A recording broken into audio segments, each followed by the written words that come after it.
پھر مشکوک طریقے سے سزا نہیں دی جا سکتی. جو بھی مقدمہ ہے سائبر کے حوالے سے ہو یا کسی اور حوالے سے، وہ ایک شفاف طریقے سے پاکستان کے عوام کے سامنے چلنا چاہیے. پاکستان کے عوام کو بتائیے کہ کیا گناہ ہے، کیا چارج ہے اس شخص کے خلاف، اور اس کے خلاف جو گواہی، جو شہادت آپ کے پاس ہے وہ آپ بند کمرے میں پیش مت کریں، جہاں ایک جیل کے اندر 4 لوگ بیٹھے ہوں، جہاں خاندان کو آنے کی اجازت نہیں، جہاں میڈیا کو آنے کی اجازت نہیں، جہاں عوام کو آنے کی اجازت نہیں. یہ ایک بنیادی تقاضا ہے 21ویں صدی میں، جو دنیا جہاں میں قانون اور جو ایک فقہ اس حوالے سے ارتقاء کے ذریعے سامنے آئی ہے کہ انصاف ہوتا ہوا نظر آنا چاہیے. یہ نہیں ہو سکتا آپ کہیں کہ ایک بند کمرے میں، کمرہ نمبر 304 میں ہم نے انصاف کر دیا اور ایک شخص کو ہم نے سزا دے دی. تو ہم ایک اوپن ٹرائل کا مطالبہ کر رہے ہیں کہ ہر جو شخص خان کے خلاف، عمران خان کے خلاف گواہی دینا چاہتا ہے وہ آئے کھلی عدالت میں، اس پہ جرا ہو، کھلی عدالت میں جرا ہو، اور لوگ دیکھیں کہ کیا مقدمہ ہے، کیا دفاع ہے اور کیا الزام ہے. تو آج ابھی آپ نکل رہے ہیں تو کیا دلائل دیے گئے اور کیا حکم جاری کیا گیا، کیا کنکلوژن ہوا آج کے سماعت کا؟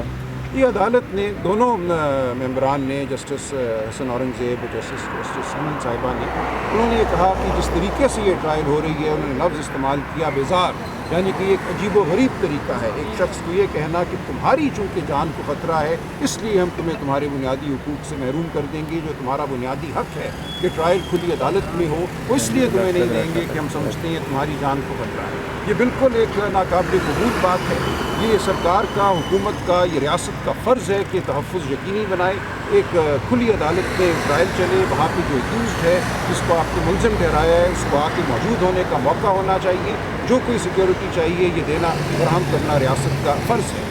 اور عدالت نے یہ تمام بات جو ہے اٹارنی جنرل صاحب کو کہا کہ آپ نوٹ کر لیجئے، اور جس عجیب و غریب طریقے سے یہ ٹرائل چل رہی ہے وہ طریقہ آگے نہیں چلنا چاہیے. چونکہ اٹارنی جنرل خود آج پیش ہوئے، اس لیے عدالت نے کہا کہ صرف آپ کی تقریم کی وجہ سے حکم امتناعی جاری نہیں کر رہے، لیکن ہم توقع کرتے ہیں کہ آپ ہر ایک کو بابر کرائیں گے کہ ہمارا اس حوالے سے ذہن کیا ہے اور ہم کیا چاہتے ہیں کہ ہاں کیا ہو.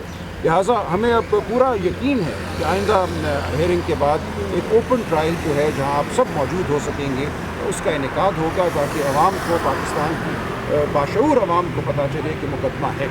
تو آپ نے کہا کہ حکم امتناعی جاری نہیں کی گئی، تو اب واٹ نیکسٹ پروسیڈنگز میں کیا ہوگا؟ دیکھیے نیکسٹ پروسیڈنگ تو بھی اگلے منگل تک بیچ میں 1-2 دن ہوں گے، جہاں کوشش اس طرح سے کی ہو سکتی ہے کہ وہ ایویڈنس جو ہے، گواہی شہادت جو ہے اس کو ریکارڈ کریں.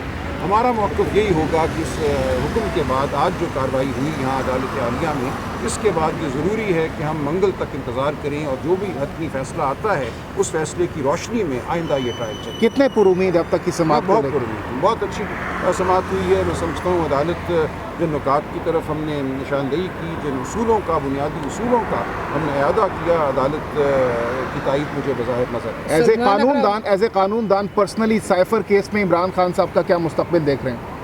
دیکھیے اس ملک میں ہر طرح کے فیصلے ہوتے ہیں، ہوتے چلے آئے ہیں، بلکہ آج عدالت نے بھی یہ کہا کہ ہم ایک طرح سے سائیکلکل ایک موڈ میں ہیں، یعنی کہ ہم ایک گرداب میں ہیں، ہم چکر لگاتے رہتے ہیں اس ملک میں اور پھر وہیں آ کے کھڑے ہو جاتے ہیں جہاں 50 سال پہلے تھے یا 70 سال پہلے تھے.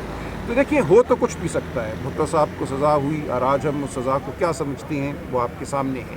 لیکن میں پر امید ہوں کہ اس وقت ماحول بدل چکا ہے، میڈیا ہے، ہم لوگ ہیں، ہمت اور قانون کی طاقت کے ساتھ میں سمجھتا ہوں کہ انصاف ہونا چاہیے. وہ ٹرائل میں ہو یا وہ اپیل میں ہو یا وہ سپریم کورٹ میں ہو، بالآخر مجھے انصاف ہوتا ہے. سلمان اکرم راجہ صاحب پی ٹی آئی کی لیگل ٹیم سے پہلے بھی یہ بیانیہ ان کا تھا کہ خان صاحب بہت جلد رہا ہونے جا رہے، اور آج بھی آپ لوگ کا وہی بیانیہ ہے. تو ہم یہ سمجھے، قوم یہ سمجھے کہ خان صاحب بڑے لمبے عرصے تک جیل کے اندر رہنے والے ہیں، کیونکہ نواز شریف صاحب بھی آ گئے. کہہ سکتا، جیسا کہ میں نے کہا، اس ملک میں ہر چیز ممکن ہے. اس وقت جو ماحول بنا ہوا ہے، ایک کے بعد دوسرا کیس بنایا جاتا ہے، ایک کیس میں جرمین ملتی ہے یا بیل ملتی ہے، 10 کیس اور بنا دیے جاتے ہیں. جہاں ریاست ایک طرح سے یہ ٹھان لے کے ایک شخص کو ہم نے جیل سے باہر نہیں آنے دینا.